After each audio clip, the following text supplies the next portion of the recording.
queda claro que la escuela cumple una función que va más allá de lo educativo, de ordenador social, de transmisor de valores, de socialización, que no se pueden hacer por los medios digitales, no por lo menos como pretendemos en las sociedades democráticas nuestras. Entonces es relevante la presencialidad. A partir de ahí, cada cual en estas circunstancias trata de hacer lo mejor posible, teniendo en cuenta las diferencias materiales, que no es un tema menor en esto, ¿no?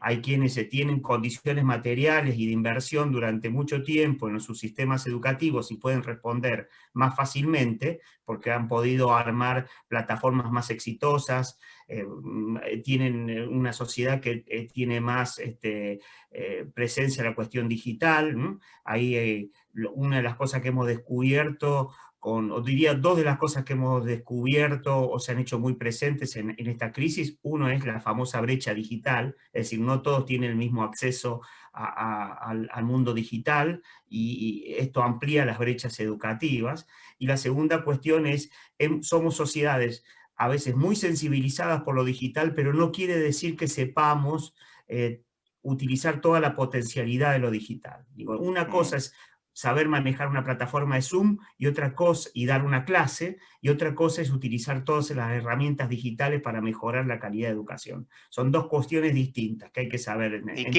¿Y qué país te parece, Andrés, teniendo en cuenta que por el momento es irreemplazable lo presencial y su trasfondo de conexión, sociabilidad con los alumnos y transmisión de conocimiento, qué país intentó ver clases presenciales y pudo mantenerlas en un tiempo, aunque haya tenido que cerrar por cuestiones de olas pandémicas? ¿Qué país te parece que puede ser puesto como cierto mira, modelo? Mira, yo creo que acá las europeas son un ejemplo. Tomemos España y Portugal, que es, si querés, lo más parecido a lo que serían el resto de los países iberoamericanos, ¿no? Acá hay una decisión muy firme de mantener el sistema escolar abierto por la importancia que le dan.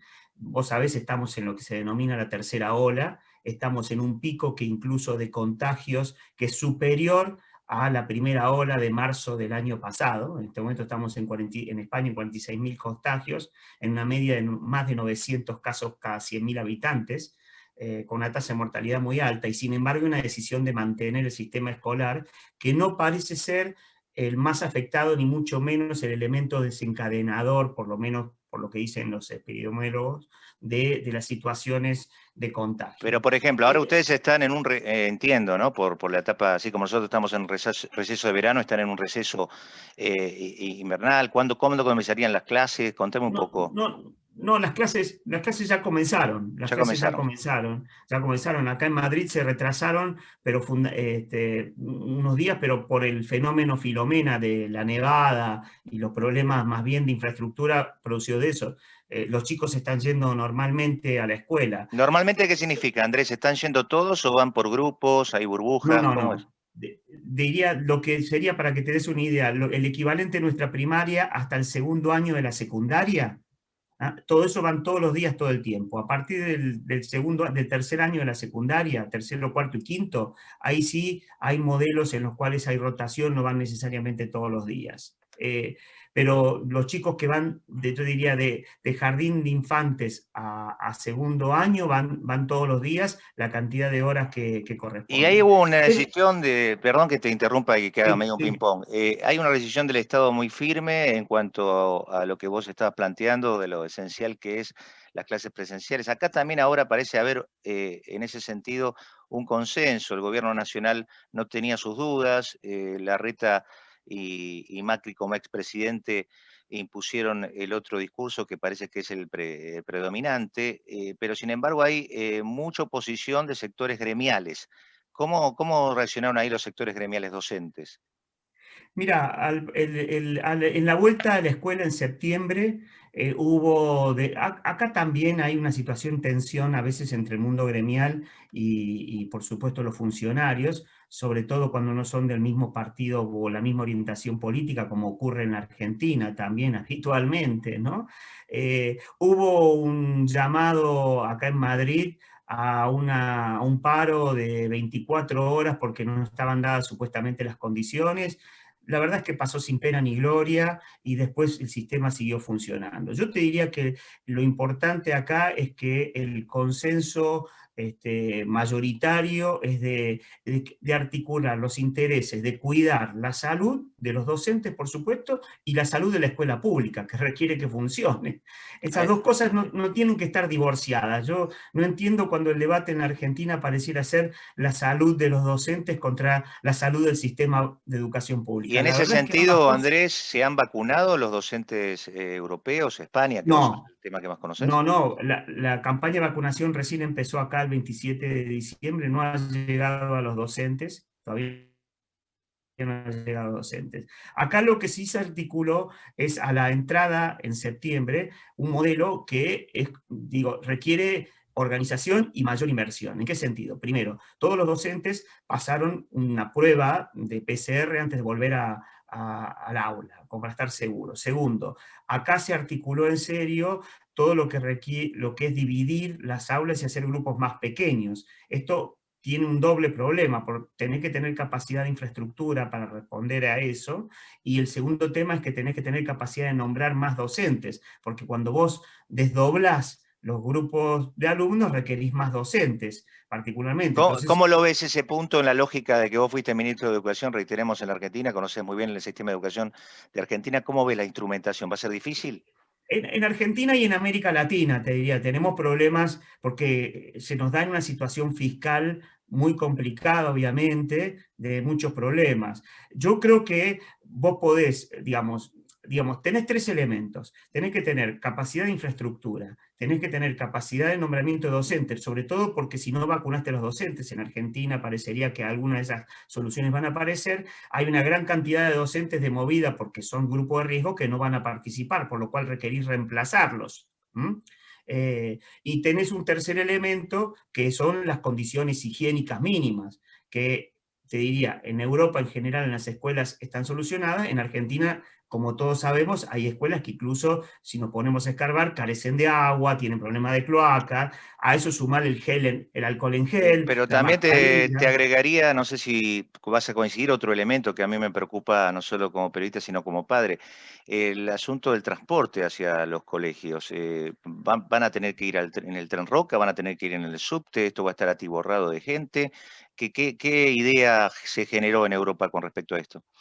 Sí, mira, el tema acá, digamos, por supuesto, ese es un punto clave. La infraestructura de comunicaciones es un poco más desarrollada que las que tenemos en América Latina, ¿no? Entonces, algunas cosas se han podido, yo te diría casi no son problemáticas. El tema del transporte acá no ha sido como un problema, a pesar de que de vez en cuando hay escenas de colectivos, no colectivos llenos, colectivos llenos muy poco, No. metro lleno Bueno, hay un y sistema de demás. transporte mucho más eficiente, con más Claro, claro. frecuencias. Ahí es cuando vemos las diferencias, digamos, estructurales de esto que estamos hablando de la infraestructura. Pero de todas formas, vos podés hacer algunas cosas. Si vos tenés situaciones de escuela en la cual tenés que dividir los grupos y no tenés formas en la misma escuela de hacerlo, vos podés ahí ya empezar a pensar, decir, bueno, que 3 días vengan uno, 2 días otro, la semana que viene cambio, y ahí solucionas el problema de cantidad de docentes y demás. O sea, volvés no con una presencialidad plena, pero empezás a volver a la escuela. Ahí te diría que lo que hace falta entonces es fortalecer todo lo que es el material que va junto con la escuela. Digo, Ahora, ¿a qué me refiero? A los libros, ¿no? sí. Si además no tenés libros y no tenés la misma cantidad, es más difícil. Entonces tenés que garantizar que el elemento más democrático que hay, y sigue siendo los libros, por supuesto, si tienen todos computadora, mejor, y internet, mejor, pero como no va a pasar eso, lo que sí tenés que garantizar es que por lo menos tengan libros, Yo ¿no? tengo una, O sea, yo tengo una hipótesis que puede ser una hipótesis de café, así que yo te la sí, planteo a vos que sos el que sabés. Yo veo, y algo de docencia también hice muy humildemente, que hay una distancia abismal entre la cabeza de los pibes hoy, que son naturalmente chicos digitales, y los docentes en las herramientas, no solo dejemos de lado lo distancial o lo presencial, de cómo es la dinámica de una clase. Las clases les resultan aburridas. Entonces, este año que vivimos y lo que todavía nos va a quedar, ¿no se perdió mucho tiempo en discusiones ideológicas y no se tuvo ideas creativas de cómo capacitarse en el futuro? Porque esto tendría que haber representado una oportunidad también. Algo debe cambiar en la educación. Sin duda, sin duda. A ver, en todos los sectores de la economía, de la organización en general, de la sociedad, vamos a salir en una sociedad mucho más digitalizada de la que era. Eh, digamos, no es que es el futuro, es el presente. Lo que pasa es que estamos atrasados con respecto al presente. En el sistema educativo, que somos más conservadores todavía que el resto de los sectores sociales, nos cuesta más entender que de acá deberíamos salir con un sistema educativo mucho más digitalizado del que está hoy. Ahora, eso Mixto, requiere, ¿verdad? Y lo que se claro, llama híbrido, digamos, que convivan los claro, dos. claro, los modelos híbridos, efectivamente, los modelos híbridos. ¿Por qué? No solo por esta situación particular, sino porque el desarrollo de las competencias digitales en los chicos va a estar en el centro de sus posibilidades de desarrollo personal y de las economías en los años que vienen. El mayor esfuerzo, ¿cómo se plantea el futuro de la Unión Europea en medio de la pandemia? Recuperarse a partir de dos grandes programas. El primero de ellos es la transformación a una economía más sustentable, básicamente requerir, básicamente vinculada a dejar los elementos fósiles para la producción, el petróleo y demás, y pasar a nuevos tipos de energía. Y la segunda es la digitalización. La digitalización. La gran apuesta europea es avanzar en digitalización. Y en educación también hay que pensar en modelos de digitalización para desarrollar competencias digitales de los chicos, pero para ampliar el horizonte de los chicos. No es simplemente reemplazar lo que no se podría dar eventualmente por una pandemia, darlo por un sistema de Zoom. No se trata de eso. Se trata de ampliar las posibilidades de los chicos en términos de, sobre todo en colegio para la secundaria, que es la Claro. clásica para los jóvenes, tener la capacidad de poder capturar lo que hoy está fuera de la escuela como conocimiento, que ese es el punto Por central, ejemplo, yo ¿no? te cito algo que pasó en las conferencias en últimas horas tras el anuncio del gobierno de la ciudad. La reta terminó admitiendo por la operatividad, que sabe que va a ser difícil, que las escuelas doble turno van a poder cumplir solo un turno. Entonces yo pensaba, si nosotros estaríamos con la mentalidad esa que vos decís del siglo XXI, esas horas que no se pueden suplir por falta de docentes, por lo que fuera, se pueden reemplazar con las llamadas teleclases, videoclases, por ejemplo. Eh, Mirá, todos en la urgencia, todos actuaron, los 23 países que nosotros estudiamos y paralizaron el sistema educativo entre abril y junio, agarraron todas las herramientas que tenían y trataron de hacer lo mejor posible. Todos hicieron educación a distancia, todos tenían sitios de contenidos, muchísimos articularon alrededor de la televisión. La televisión, ese aparato que parece es del siglo pasado, de la década del 70, volvió a ser central en muchos sistemas educativos como el mexicano, que apostaron muchísimo más a armar teleclases por televisión que al mundo digital más clásico, por el tema de la brecha digital. Acá el punto es que tengamos la voluntad de volver a la escuela.